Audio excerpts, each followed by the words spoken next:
name's Wes Ulrich. I'm a farmer from western Nebraska, born and raised. Matter of fact, born probably a mile from here, so haven't gone far. Been farming for going on 50 years now, so been a good life. Raised great northern beans through the years. I've watched them go from smaller yields up to big yields. We grow 3 varieties of beans. We grow pinto beans, great northern beans, and pink beans.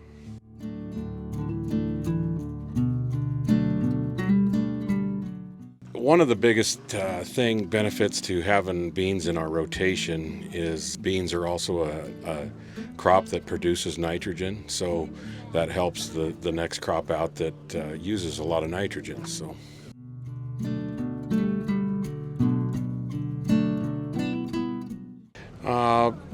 Growing beans in Nebraska, I think, is an excellent choice for us, and the reason I like it, I guess, is for one thing, you can take it right out of the combine to your plate. It's a field to plate situation, and we do a really good job here in western Nebraska doing it. The reason I enjoy growing the beans is the quality that you can grow in western Nebraska here because of the arid conditions.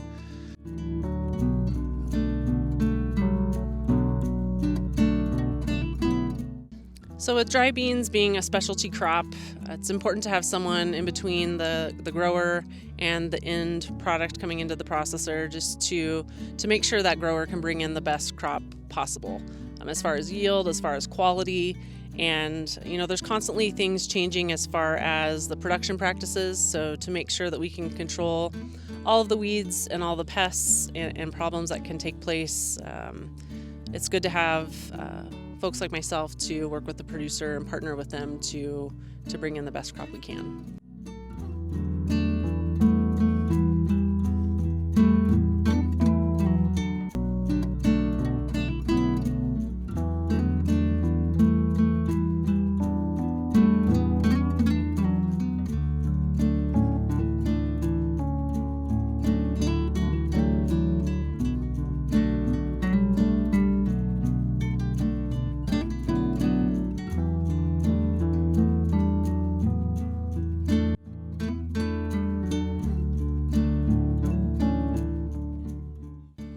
This is my picket combine.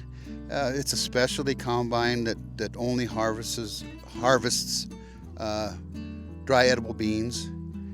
Can't harvest any other crop.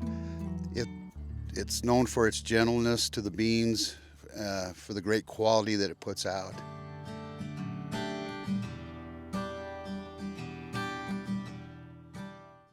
Great northern beans, or any beans that are grown, are very volatile to the weather conditions, and it can start from early spring or any storm that comes along. You can lose them any time. These were just harvested. These beans could have been destroyed with a hailstorm yesterday. We always kind of joke about having to sneak up on them in the dark, and what that means is when we have to get up in the early mornings when there's dew on the ground, when the plants are tough, to put them in a windrow.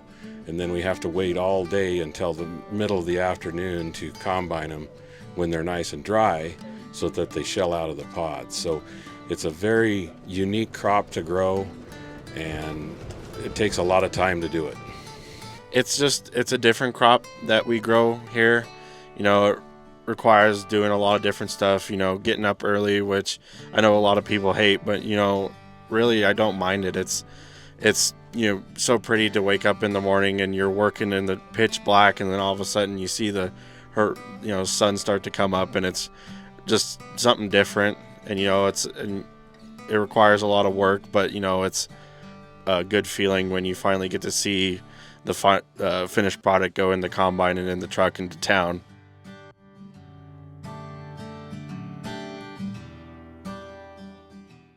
So producers will bring in a load of beans, and then it's our job at the receiving end to make sure that product passes all the quality specs, and we're able to store that product properly, and put it through our cleaning facilities in order to get it to the proper end users at the proper specifications. So we check every truck for grade. We keep a sample of that truck, and we just make sure that we can segregate that by quality and to make sure we are keeping a product that is storable and that will be the best quality for our customers.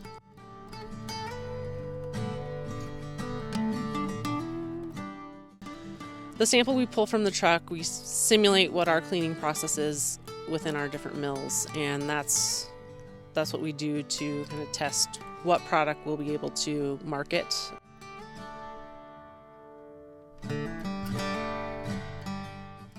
So most semi-loads of beans are about 60,000 pounds, 50 to 60,000 pounds a piece. We do get some smaller trucks now. There's very few of those anymore, but those are going to be about 35,000 pounds. It adds up quickly.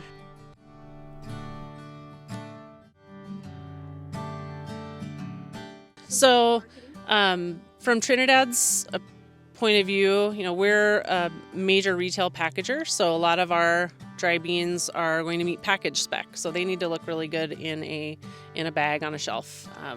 But other customers of ours include canners, include export markets, so all the different processors are utilizing beans for different types of customers and different types of markets all over the world. Every year in Nebraska, about 25% of our beans go out of the country, so that's a really important market for us.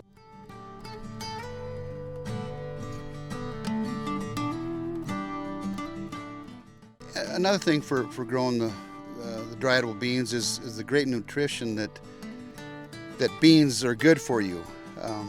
And over the years, I've started to eat more of them, and I eat more of them for the health reasons. I eat beans 6 times a week. Every noon, I eat beans. The biggest benefits of dry edible beans are the healthy aspect of them, and they're American grown by American farmers that we're all about getting great food to people, and I hope they understand that it's, we want to feed America, and it's a very staple food to do that with.